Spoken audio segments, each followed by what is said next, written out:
नमस्कार दोस्तों, एक बार फिर से आप सभी का स्वागत है ज्योति आईएएस क्लासेज में। मैं केशव आपका स्वागत करता हूं। तो आज की जो वीडियो है ये प्रत्यर्पण संधि के ऊपर है, जो द्विपक्षीय समझौता हुआ था भारत और इंग्लैंड के बीच में। तो आज का हमारा टॉपिक क्या, लोग फ्रॉड करके लंदन किस लिए भागते हैं, लंदन क्यों जाते हैं, आखिर वो किसी और देश क्यों नहीं जाते, सिर्फ लंदन ही जाते हैं। ज्यादातर जो भी आप देखोगे लंदन ही भाग जाते हैं। जैसे आपका ललित मोदी है, आईपीएल में घोटाला किया था कुछ, Nirav Modi bank defaulter, Vijay Mallya bank defaulter, और दाऊद इब्राहिम ये टेररिस्ट है। तो ये लंदन में किस लिए भागे थे। और एक जो मोस्ट इम्पोर्टेंट है, ओसामा बिन लादेन, उसको भी लंदन में ही मारा था अमेरिका ने, आपको याद होगा। तो क्या है वहां पे, क्या करते हैं ये इंग्लैंड वाले, करते क्या हैं, उनको 2 मिलियन पाउंड इन्वेस्टमेंट करवा लेते हैं। जो भी जाता है उससे 2 मिलियन पाउंड का इन्वेस्टमेंट करवा लेंगे और कुछ साल तक रहने की उनको गारंटी देंगे। उनको एक गोल्डन वीजा प्रोवाइड करवा देंगे जिसके थ्रू वो इंग्लैंड में आसानी से रह सकते हैं। उसको उस गोल्डन वीजा से उन्हें कोई प्रॉब्लम नहीं होगी। तो लेकिन क्या है, जो एक प्रत्यर्पण संधि है, द्विपक्षीय समझौता हुआ था 1992 में भारत और इंग्लैंड के बीच में। इसमें क्या था, किसी भी देश से क्राइम करके दूसरे कंट्री में जाने पर प्रत्यर्पण संधि से पुलिस पकड़ कर लाएगी, पुलिस पकड़कर उनको वापस भेजेगी। जैसे मान ले दोनों देश आपस में सेटलमेंट करेंगे, उसके बाद में जो भी जिसने भी क्राइम किया है, ललित मोदी, नीरव मोदी, विजय माल्या जो भी है, उनको यहाँ पे भेजेंगे। हमारे यहाँ से कुछ टीम जाएंगी और उनको लेके आएंगी। तो लेकिन इसमें क्या है, इसमें एक गड़बड़ ये है कि अगर कोई मिलिट्री का आदमी है ना, या तो उनके देश का हो या हमारे देश का हो, अगर वो ऐसे करके फ्रॉड करके, या मान ले कुछ और, मान ले कोई भी अगर क्रिमिनल क्राइम करके अगर वो चला जाता है, तो वो प्रत्यर्पण संधि से वापस नहीं आएगा, वो वहां से आराम से अपनी जिंदगी काटेगा। दूसरी जो बात आती है, अगर कोई पॉलिटिकल आदमी है, कोई नेता है, नरेंद्र मोदी है या कोई और है, उसके उसमें भी यही वो रूल लागू है, उसको भी नहीं ला सकते।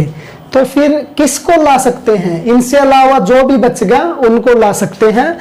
लेकिन क्या है, वो जो क्राइम है ना, उसने जो जुर्म किया है, वो उसने आईपीएल में कुछ ना कुछ फ्रॉड किया है, उसने कुछ बैंक में घोटाला किया है, वो क्राइम क्या है, वो क्राइम इंडिया और इंग्लैंड में दोनों जगह पर वो क्राइम होना चाहिए। ऐसे नहीं है कि वो इंडिया में क्राइम है, इंग्लैंड में क्राइम ही नहीं है। तो वो उस कंडीशन में ये प्रत्यर्पण संधि से वो उस क्राइम करने वाले को वापस नहीं भेजेंगे। तो जैसे कि आपको एग्जांपल दे दूं, इंडिया में पोर्नोग्राफी बैन है, लेकिन जो लंदन है वहां पे चालू है। अगर वो जुर्म कोई यहाँ पे करता है और वो लंदन भाग जाता है, तो पुलिस उसका कुछ नहीं बिगाड़ सकती, क्योंकि वो लंदन में क्राइम नहीं है। वो वहां पर आराम से अपना इन्वेस्टमेंट करेगा, कुछ बिजनेस चालू करेगा और अपना वहीं पे रहेगा। और इसमें एक और कंडीशन क्या है, मान ले जैसे दोनों जो भी क्राइम है वो यहाँ भी है और वो लंदन में वो क्राइम है, लेकिन फिर क्या देखेंगे लंदन वाले जो हैं, वो देखेंगे एविडेंस, वो उस आदमी के खिलाफ सबूत देखेंगे। ललित मोदी है उसके खिलाफ सबूत देखेंगे, नीरव मोदी, विजय माल्या जो भी है उनके खिलाफ सबूत देखेंगे, और उसके बाद में उसका केस देखेंगे कि वो कौन सा केस है, वो फ्रॉड का केस है, वो केस क्या है। ऐसे नहीं है कि मतलब वहां पे तो सबूत तो जो है, एविडेंस जो है वो पेश कर दिए हैं वो इसके फ्रॉड के, और लेकिन इंडिया में आकर उस पे केस लगा दिया हत्या का। ऐसा नहीं चलेगा। अगर ऐसा होगा तो वो नहीं भेजेंगे। जो ये प्रत्यर्पण संधि है ये उसका उल्लंघन होगा। उसके बाद में क्या देखे हैं, ट्रीटी की, जैसे मान लो एविडेंस भी मिल गया, केस भी मिल गया, क्राइम भी दोनों जगह सेम है। जो ये क्राइम है इंडिया और लंदन दोनों जगह ये वैलिड है। उसके बाद उसके देखेंगे ट्रीटी कि वहां का मतलब जो माहौल है वो कैसा है, वहां की इन्वायरमेंट कैसी है, कैदी के साथ कैसा व्यवहार किया जाता है, ये मतलब सारी चीज देखेंगे। वहां फैसिलिटीज कैसी है, और ये फैसिलिटीज देखेगा कौन, ये देखेंगे human right court. Human right court India में विजिट करेगा, जिस भी जेल में इनको लाना है वहां पे ये ह्यूमन राइट कोर्ट विजिट करेगा और वहां पे फैसिलिटी देखेगा कि वहां पे फैसिलिटी क्या क्या है, उसके अकॉर्डिंग ही वो उनको भेजेंगे। अगर उनको फैसिलिटी नहीं मिलेगी तो वो इंडिया को साफ साफ मना कर देगा कि नहीं, तुम्हारे यहाँ पे फैसिलिटी नहीं है, हम इसको नहीं भेज सकते। तो ये बात थी। और एक बात और है कि वो करते क्या है कि क्या है, जो हमारा इंडिया है वहां यहाँ पे सिर्फ 1% कैदी ही आएगा, जैसे नीरव मोदी, ललित मोदी, विजय मल्ल्या जो गया, आपने देखा कभी वो आए हैं? सिर्फ 1% कैदी वहां से आते हैं, बाकी नहीं आते। बाकी 99% वहीं पर रह जाते हैं। क्यों, किस लिए रहते हैं? सबसे पहले मामला जाता है डिस्ट्रिक्ट कोर्ट में, डिस्ट्रिक्ट कोर्ट में जाएगा, उसके बाद में यहाँ के जैसे फैसला लेंगे, फिर वो मामला मतलब हाई कोर्ट में फंसा देंगे, उसके बाद में वो सुप्रीम कोर्ट में फंसा देंगे। और रही कई कसर जो ह्यूमन राइट कोर्ट है वो उनको एलो नहीं करेगा, क्योंकि आपको पता है कि इंडिया में उनकी जितनी फैसिलिटी तो है नहीं, तो इसीलिए वो कैदी को यहाँ पे भेजेंगे नहीं, सिर्फ 1% ही आएगा यहाँ पे। तो मेरे ख्याल से जो मतलब मेरा जो ओपिनियन है उसके हिसाब से ऐसा होना चाहिए कि जो भारत है उसको भी जो नेशनल ह्यूमन राइट कमीशन है, जो NHRC है, उसको ये करना चाहिए कि जैसे ये यहाँ पे इनको लुभा रहे हैं ना, 2 मिलियन पाउंड इन्वेस्टमेंट करो और मतलब हम यहाँ पर रहने की गारंटी दे देंगे, आपको गोल्डन वीजा प्रोवाइड कर देंगे। ऐसे ही इंडिया को भी करना चाहिए नेशनल ह्यूमन राइट कमीशन को, और मतलब उनको ऐसा ही प्रलोभन दे ताकि वहां से भी आदमी आए।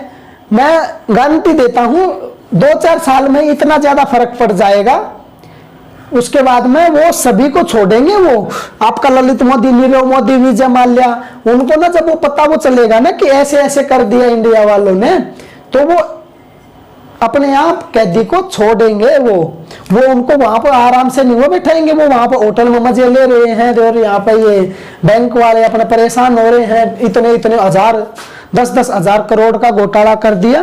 तो नेशनल ह्यूमन राइट कमीशन को इस बारे में थोड़ा सोचना चाहिए। और जो दूसरी जो बात मैं करना चाहूंगा, अगर मान ले ये अगर भारत सरकार नहीं कर रही है तो एक काम और करे, जो 2003 में रूस ने किया था। हुआ क्या, जो रूस है, रूस से दो कैदी भाग के लंदन में चले गए। लंदन का अपना रूल यही है। तो क्या किया, रूस ने पहले डिस्ट्रिक्ट कोर्ट में मामला लड़ा, वहां पर जीत गया, हाई कोर्ट में लड़ा, वहां पर जीत गया, सुप्रीम कोर्ट में लड़ा, वहां पर भी जीत गया। 3-4 साल में मतलब ये सारा लपेट दिया। लेकिन क्या हुआ, जो ह्यूमन राइट कोर्ट है उसने मना कर दिया। उसने बोला कि जो जिस जेल में आप भेज रहे हो इनको कैदी को, जो ये 2 कैदी हैं, आप जिस जेल में इनको भेज रहे हैं वहां पे ऐसी फैसिलिटी नहीं है, वहां पे मतलब इनको ऐसी फैसिलिटी मिलेंगी ही नहीं, वहां पे ये बीमार हो जाएंगे, इनको दूषित पानी मिलेगा, टॉयलेट की फैसिलिटी नहीं है, मतलब कुछ भी इनके मतलब रहने के लिए फैसिलिटी नहीं है, इसलिए हम इनको नहीं भेजते हैं। तो जो रूस के जो है, क्या नाम था उसका, PM पुतिन ने क्या किया, चलो भाई ठीक है इनको तुम रखो वाला, हमारे को इतनी भड़क नहीं चाहिए। और उसके बाद में क्या किया, जो रूस की जो IB है ना, इंटरनेशनल ब्यूरो है, उसने क्या किया, उसने अपने 4-5 जासूस भेज दिए और वहां पर उन्होंने जासूसी की वो कहां पर रहे हैं। और उसके बाद में उन्होंने क्या किया, उनके खाने में जहर मिला कर दे दिया। वो वहां पर एक वेटर का काम वो करने लगे, उनको खाने में जहर दिया और वो अपने वापस आ गया। उसके बाद में उनको वो मरे हुए ही मिले। उसके बाद में फिर इंग्लैंड घबरा गया, उसने सोचा कि यार ये क्या वो कर गए, कैसे वो कर गए, लेकिन उसके बाद में क्या वो करेंगे। और उसके बाद से मैंने सुना है कि रूस से एक भी आदमी, एक भी कैदी लंदन नहीं भागा है। और एक बात और है, USA है, USA के 95% कैदी वहां से वापिस आए हैं। क्यों आए हैं, क्योंकि यहाँ पे है वेपन हो गया, हथियार हो गया, और ये जो देश है ये समृद्ध है। इंडिया इतना ज्यादा समृद्ध नहीं है और इनके पास मतलब बहुत सारी फैसिलिटी है।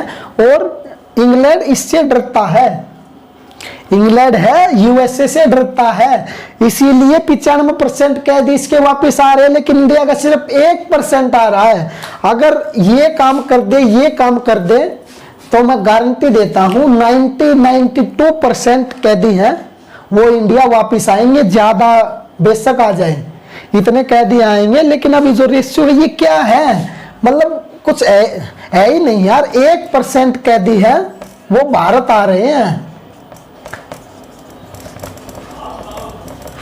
ये जो प्रत्यर्पण संधि है इससे सिर्फ 1% कैदी भारत आ रहे हैं, 99% नहीं आ रहे हैं। तो मैं तो बस इतना ही कहना चाहूंगा। अगर ये वीडियो कोई भारत सरकार का ऑफिसर देख ले तो थोड़ा सा जरूर सोचें। तो आज की इस वीडियो में इतना ही। आशा करता हूँ वीडियो आपको पसंद आई होगी। अगर आपको कोई पार्ट समझ में नहीं आया है तो आप मेरे को कमेंट बॉक्स में बता देना। और साथ ही साथ अगर आप चैनल पर नए हैं तो चैनल को सब्सक्राइब करना ना भूलिएगा। मिलते हैं अगली वीडियो में, तब तक के लिए थैंक यू। जय हिंद।